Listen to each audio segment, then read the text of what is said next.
Estamos entonces con el abogado, el doctor Carlos Lara Zavala. Carlitos Lara, bienvenido, buenos días. Lucho Andrade los saluda. Estamos con Iván Alarcón aquí, el abogado Iván Alarcón. Bienvenido.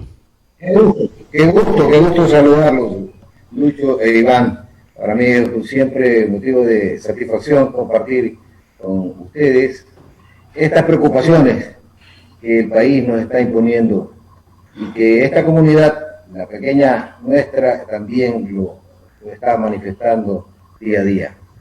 Adelante, por favor. Cuénteme ¿cómo así usted se decidió a participar como candidato a la Asamblea presidiendo la lista de SUME de la zona sur? Lucho, la verdad es que la actividad política no es extraña para nosotros. Obvio. Siempre hemos sido parte de la actividad proselitista. Mi padre fue un político a tiempo completo y pues obviamente hemos estado participando en todas las diferentes emprendimientos que se han hecho por parte de amigos que han estado interviniendo en política, y por lo tanto, frente a la actual circunstancia, encontrarnos con un proyecto político de Manaví que venimos reclamándolo. Yo recuerdo, a usted lo recuerdo siempre y a Iván, reclamando la presencia de un espacio político para Manaví. Con un candidato nuestro hemos esperado mucho tiempo a distinguidas personalidades de la provincia y no habían tomado la decisión.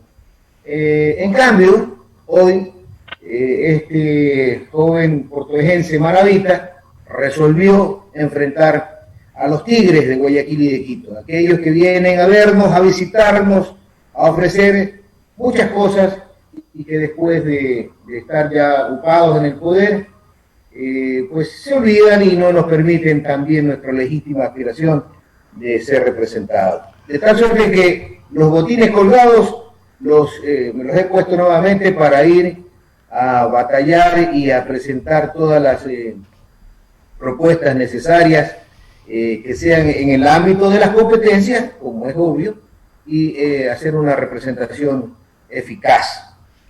Lucho e Iván.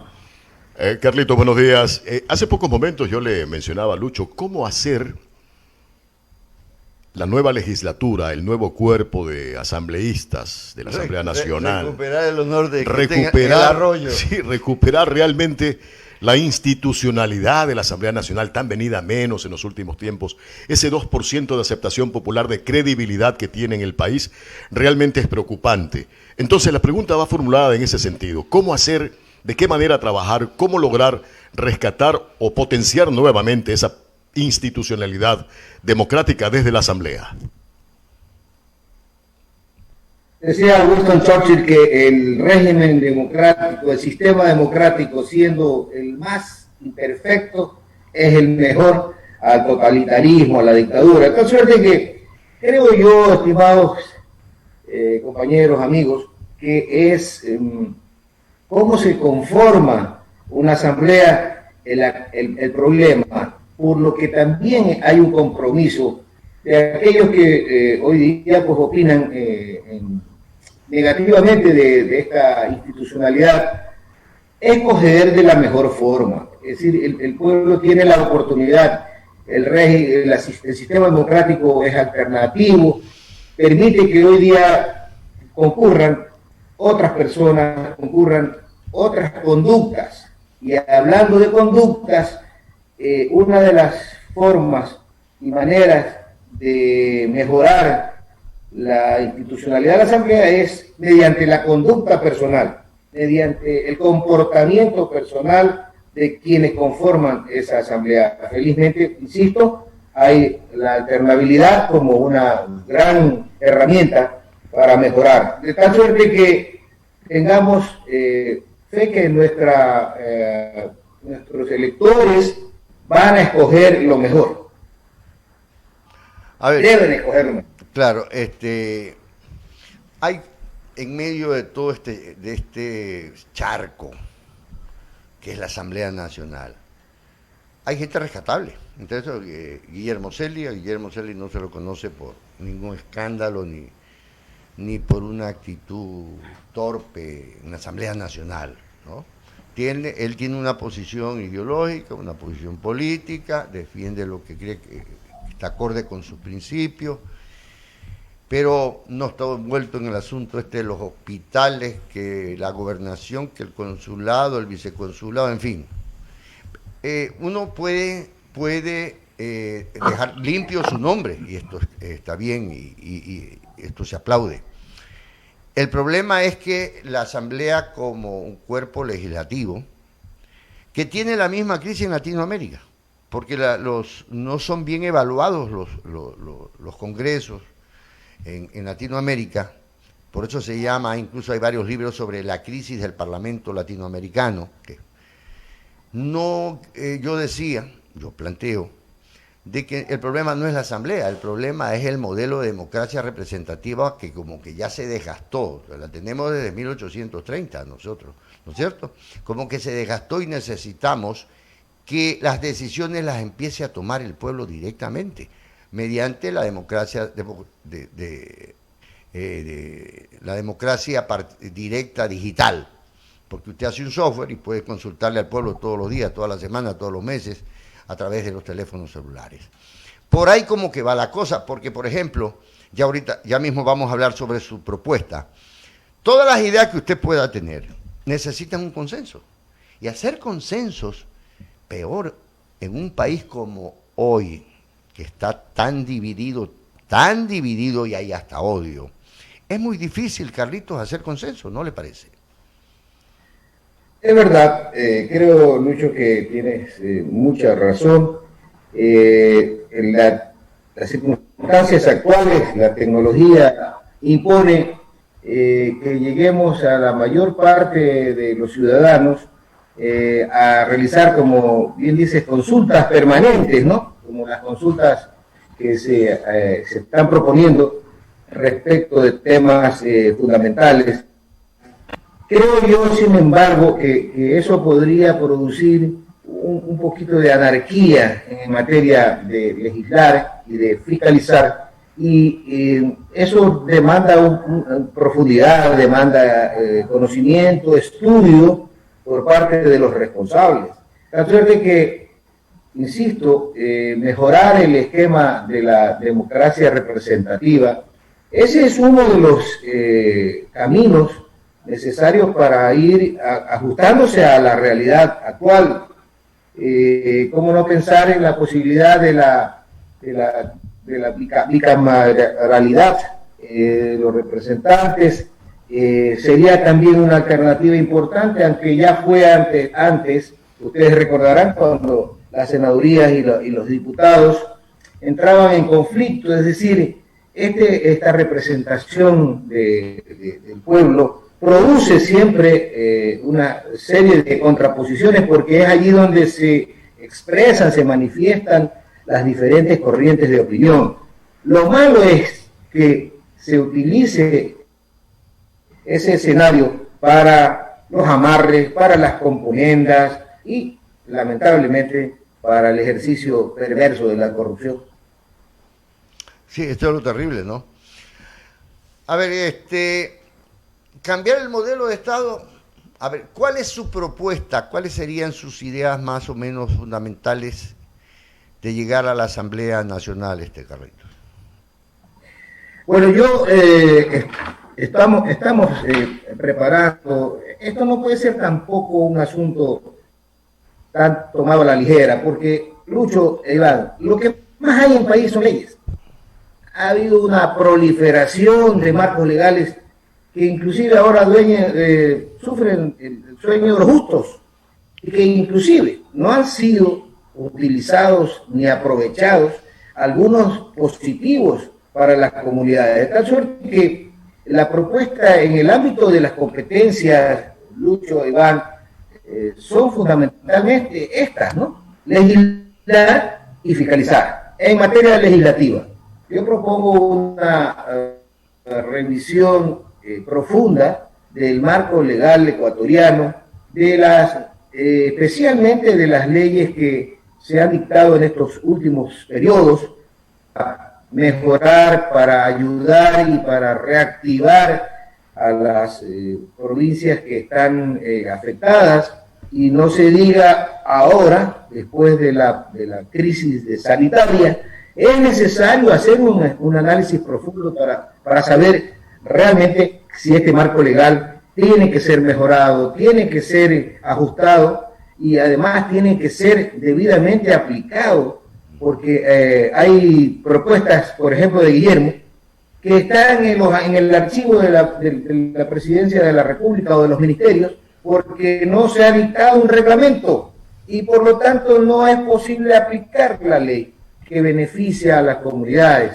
Me parece que una de ellas es la rebaja de la tarifa eléctrica en el sector agrícola, que ya fue elaborada, ya fue enviada, sancionada, digamos, ¿no?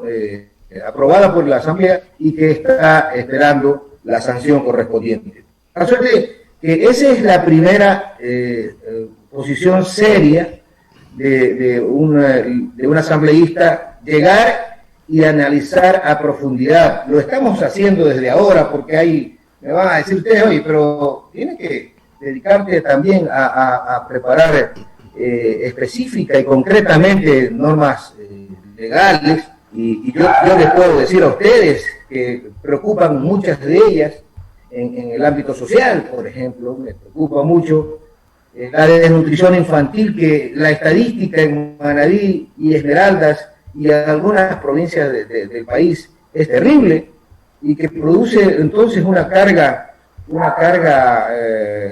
muy dura para el Estado. Entonces hay que analizar esos temas. Los estamos analizando, hemos abierto reuniones de debate con gente entendida en la materia, y por lo tanto estamos preparando una propuesta en cada uno de los aspectos. Otro que se me ocurre comentarles a ustedes es el relacionado con el uso de estupefacientes por parte de nuestra niñez y juventud, y que hasta este momento está un poco en el aire, en el limbo, y que no exista estadística, no exista una secuencia de acciones para combatir. Esto es un flagelo a la humanidad, y no se diga a nuestra gente. Conozco un sitio de un lugar en Manabí, Puerto Cayo, un lindo lugar, una zona para el turismo, para el descanso, que está agotada y atacada por la juventud con drogadicción, con niños de escuela, con niños de colegio que están en ese lamentable circunstancia. De tal suerte, estimados compañeros periodistas, que la propuesta concreta, específica del quehacer legislativo tiene que estar circunscrita a estos dos ámbitos, legislativo y de la fiscalización. Y en esta última, para hablar de temas también que dando respuesta a la inquietud, ¿cómo no vamos a fiscalizar o a dar seguimiento a todos esos proyectos que han quedado paralizados, abandonados, que causan incomodidad, molestia a todos los manavitas y a todos los ciudadanos del país, dijéramos? Porque si hiciéramos un inventario, un catastro de proyectos abandonados, incumplidos, con cuello de botella, con la relación contractual perdida, créanlo que hay un ingente activo que no está produciendo, es decir, activos improductivos que deben encontrar en el asidero, en el camino legal, la forma para destrabar, para poder avanzar, para poder permitir, por ejemplo, que los proyectos que están abandonados en las provincias deban ser terminados en debida forma y los recursos transferidos a cada una de las entidades del territorio para que puedan concluirse esos proyectos. Es decir, esa debe ser, en mi opinión, también una labor fiscalizadora. A ver, Carlito, ¿cree usted que se va a cambiar el Estado, va a cambiar el país volviendo nuevamente a la Cámara de Senadores y a la Cámara de Diputados? Yo recuerdo que ese sistema tenía una serie de ventajas, en el sentido de que los diputados con más fuerza, con más furor e ímpetu, proponían leyes y las discutían, debatían y hasta se sacaban el aire, ¿no?, en las peleas en ese ámbito. Y luego estas mismas leyes pasaban a una segunda instancia o filtro, que era la Cámara de Senadores, y ahí encontraban un poco más de análisis, un poco más de reflexión. ¿Por qué? Porque los senadores siempre fueron personas con de edad. Carleto, precisamente en ese punto, ¿recuerda usted que para tener una sola Cámara, que es la Asamblea Nacional, siempre se dijo que por existir la Cámara de Diputados y Senadores, la aprobación de las leyes o cualquier tema que tenían que resolver, duraban el doble porque tenía que ir de una Cámara a otra? Y hoy intentamos volver precisamente a eso que se rechazó antes del 79. Bueno, es verdad, ¿no? Es verdad, pero eran otras épocas. Recuerde usted que mi padre fue diputado de esa Cámara donde había las senadurías y pues tenía otro mecanismo de análisis, de propuesta. Había que pasar por una cantidad de informes para poder llegar a las leyes. Hoy día es más sencillo, la tecnología ha impuesto también a la Asamblea una celeridad y eficiencia en el manejo de los instrumentos tecnológicos para poder llegar a que estos tiempos antes tan extensos, tan largos, pues se reduzcan, ¿no? Yo lo que creo es que la Asamblea o la función, porque todo el mundo dice el poder, la función legislativa está acorde y debe estar también en relación con el tiempo. El tiempo hoy nos impone otros esquemas, nos impone celeridad, nos impone dinámica, nos impone conocimientos. Para eso cada legislador, cada asambleísta cuenta con todas las herramientas para poder investigar y para poder trabajar en función de mejores leyes. Entonces, que yo creo que es diferente el momento y analizando comparativamente legislaciones de otros países, los senados no han sido eliminados porque aparentemente tienen allí un grado de madurez, un grado de reflexión que permiten que las normas legales y la actividad legislativa tenga una secuencia un poco más óptima, eficiente. Carleto, ¿cómo acabar con el centralismo? Esa es una pelea muy dura.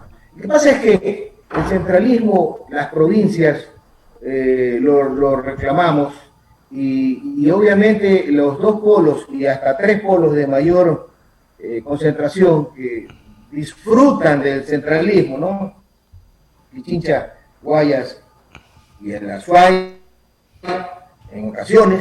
Entonces, bien, un grupo de legisladores, de asambleístas, que como que se niegan rotundamente al manejo y al comentario, pero a mí me parece que la voz de las provincias, en primer lugar, si Guillermo, como estamos seguros va a ser presidente de la República, se encargará de, en el principio, la primera etapa, desconcentrar, y luego vamos camino a un planteamiento legislativo adecuado para una desconcentración, una descentralización total, porque tiene que también ser analizada, estudiada. Yo te he escuchado, Lucho, y a Iván igual, saber la información económica para el automanejo de nuestras rentas. Resulta que no podemos tampoco disparar propuestas si no tenemos la debida y conocida realidad de nuestro territorio para proponer normas de esta naturaleza. Que la concentración, que la centralización molesta y perturba, ya lo hemos vivido y sabe mucho porque últimamente estuve en unas funciones aquí, vivía centralizada con Guayaquil, es decir, el mismo problema de Quito y sus alrededores ya lo han acogido en Guayaquil y centralizan y concentran y es perverso el ejemplo.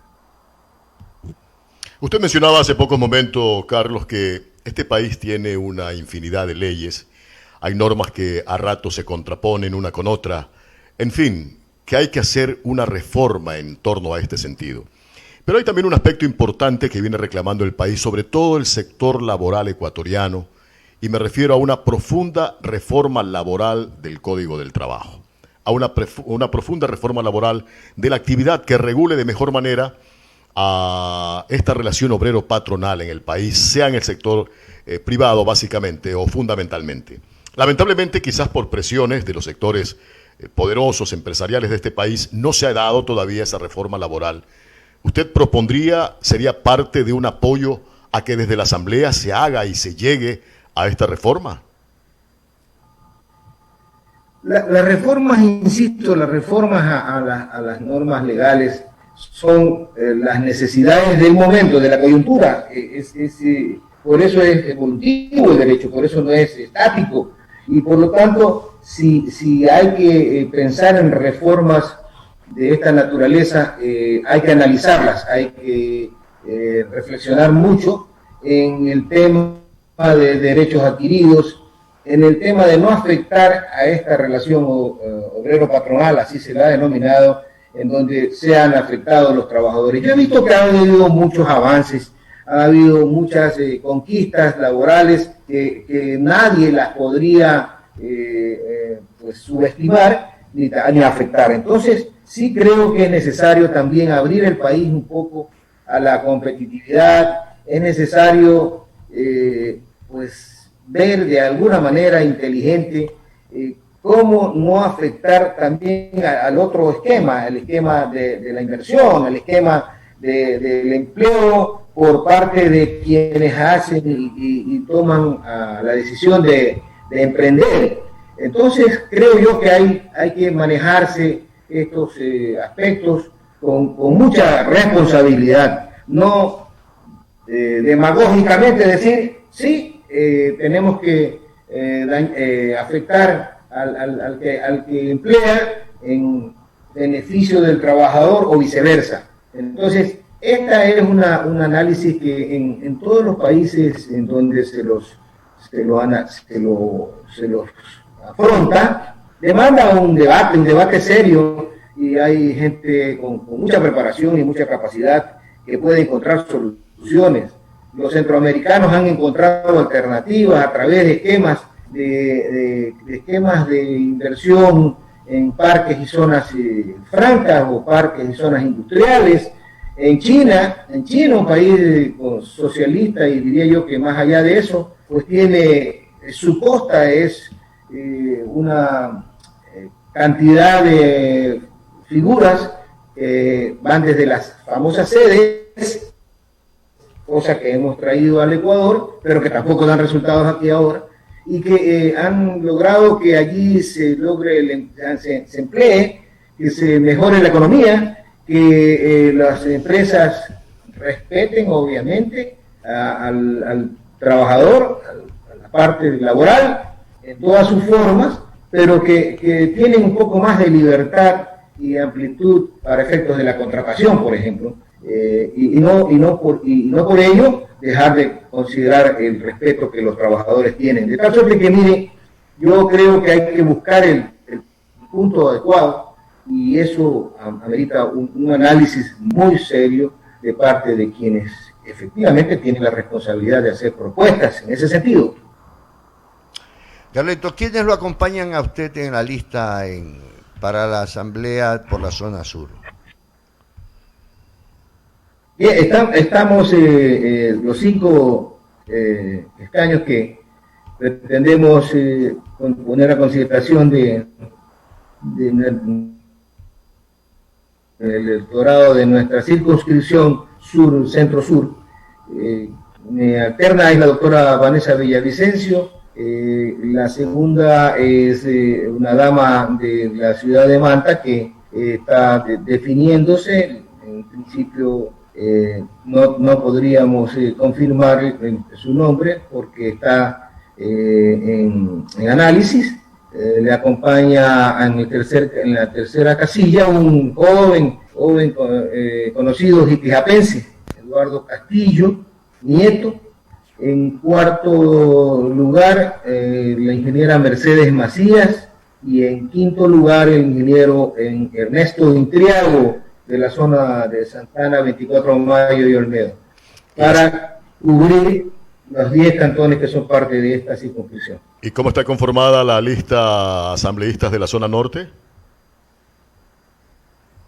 Está todavía por consolidarse los nombres. Entiendo que tenemos chance de hasta el día miércoles cambiar algunas denominaciones o nominaciones porque han habido algunas renuncias de parte, no todas, pero se necesita consolidar y confirmar esa integración de la zona norte, Iván. Y esta campaña va a ser atípica, Carlos, porque no habrá mitines políticos, no habrá recorridos. ¿Recorridos? Sí. ¿Ah?